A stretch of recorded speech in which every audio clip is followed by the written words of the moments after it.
विवाह में सब कुछ कर लो, दो काम कभी नहीं करने चाहिए। हो सकता है कि शायद वो मैरिज पैलेस किस किस का है वो हमसे नाराज हो जाए, पर हम एक बात, बहुत शास्त्रीय बात आपको कह रहे हैं भैया।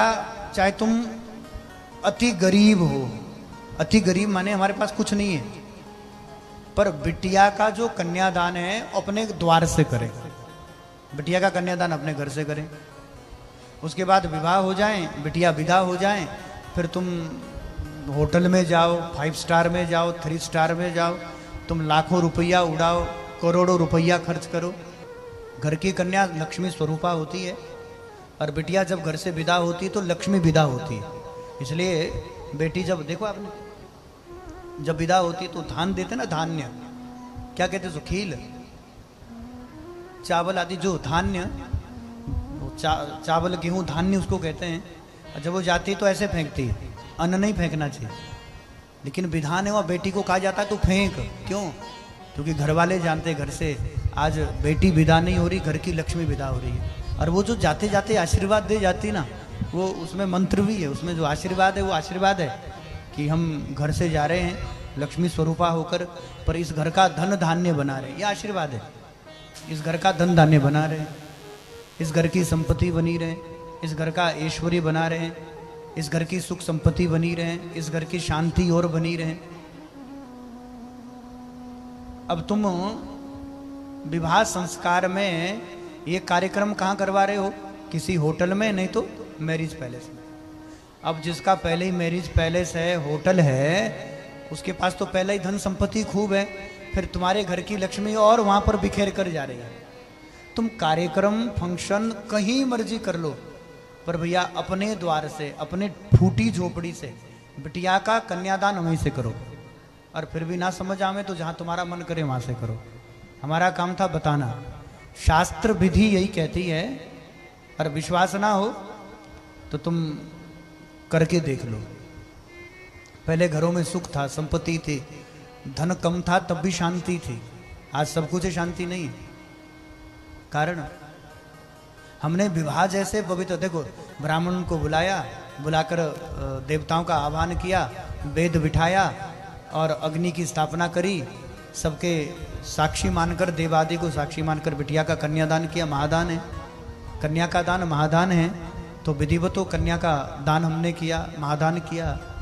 और वहाँ तुम्हारे मामा पीकर आवे, अरे पंडित जल्दी करो, बेड़ा गर्क हो ऐसे विवाह का।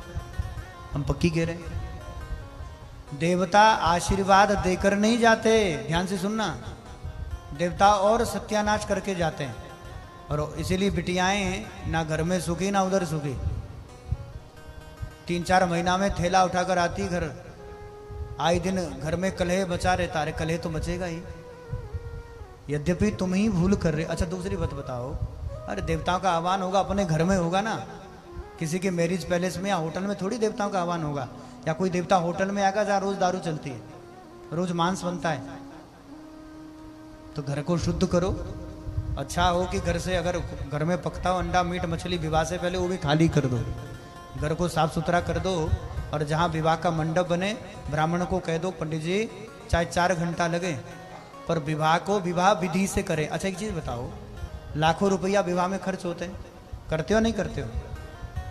तो तुम ये बताओ, 6 महीना से तुम खरीदारी करे हो, विवाह है, कपड़ा लत्ता खरीद रहे हो, ये बिचौलिए को अंगूठी देनी है, फलाने को फलानी देनी है, इसको ये चीज़ देनी है, 6 महीना से तैयारी चल रही है, बढ़िया टेंट डीजे नाचने वाला सब व्यवस्था है, क्या वो विवाह है? 10 बाई 10 के तंबू में जो वेदी लगकर वेद आदि में जो आह्वान किया जाता है देवताओं का, अग्नि का, और वो साक्षी मानकर विवाह बेटे का होता है, बिटिया का होता है, उतना ही विवाह है, इससे ज्यादा विवाह नहीं है। अब पंडित जी कहते हैं, यजमान जी पान पत्ता लाओ, अरे हम तो भूल गए। और सबके गली मोहल्ले में कह रहे हैं, हम तो 6 महीना से लगे विवाह की तैयारी करने, अपने सर की तैयारी कर रहे हो।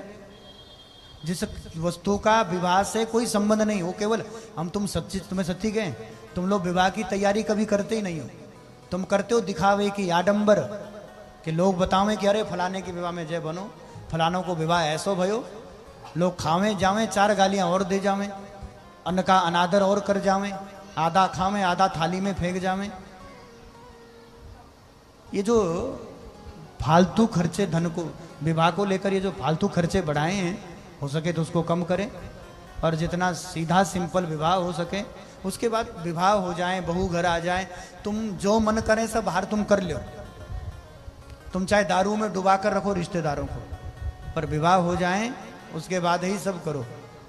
विवाह के दिन विधिवत, और लड़की वालों को कह दो हमें एकदम साफ सुथरा विवाह चाहिए, बिटिया घर से चाहिए, बिटिया घर से घर में आवे, ना कि होटल से तुम्हारे घर में आवे।